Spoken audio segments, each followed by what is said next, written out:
Komal cooks dal bati. First things first, we have to make the dal. So we're going to take 2 handfuls of arhar, 1 handful of urad, 1 handful of moong, and 1 handful of malka. Now you have to vigorously wash these pulses about 2 to 3 times. Then you just put them in the pressure cooker, leveling them out with water.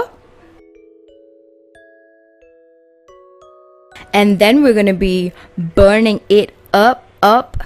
No, but don't burn it. Then we're going to put some tomatoes in there, 2 to 3 depending on how khata you want the dal to be.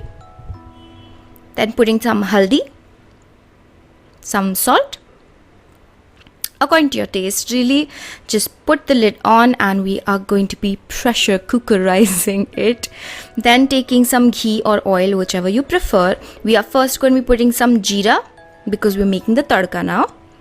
And after that we're going to be putting my favorite, wait for it, onions. Oh my god, I love onion tadka. Anyways, so we're going to be cooking this up until it's a little golden brownish.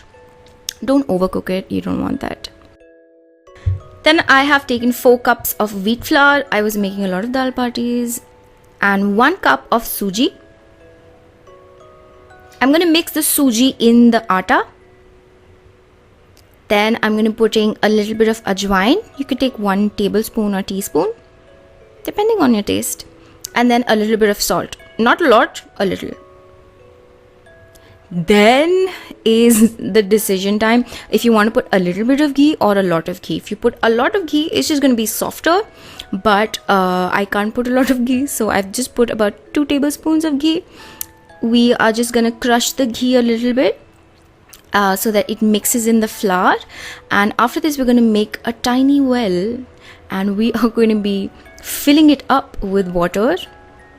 We essentially want to make a dough out of this atta so that, we can make batis out of them, duh. So I'm going to be doughing this up so that it looks something like this. It shouldn't be too soft, it shouldn't be too hard, it should look somewhat like this. Fluffy and beautiful.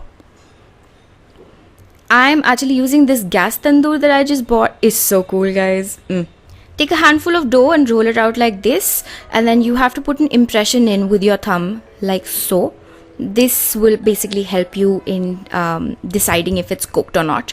I have placed the batis on the gas tandoor in a circle. Make sure there's a little bit of space between them because sometimes they become bigger, so you don't want any emergency situation. Putting the lid on. After every 10 minutes, you have to flip them over. You have to do that up until I think about 30 minutes or so. It truly depends on your gas, and you have to make sure that the gas is on low so that these can cook through from the inside. The way to tell if the bati is completely done is if you turn it, just roll it around, you will see that it has cracked. So if it has cracked, it means it is ready to be devoured. Now I'm just going to crush it a little more, not completely kill it, just punch it a little bit here and there. And then this is optional, you can dip it in ghee. This just softens the bati a little bit, so you can just drizzle ghee on top if you're very, very conscious of not eating ghee. And then you just take it out and it's ready. So the way you're supposed to eat this is you take the bati. See how many I made? Yes. So you just take the bati, you crush it with your hand. This was really warm, that's why I'm kind of fidgeting with this now. And you just add the dal on top of it. I love to eat it with achar because it just makes it very tangy.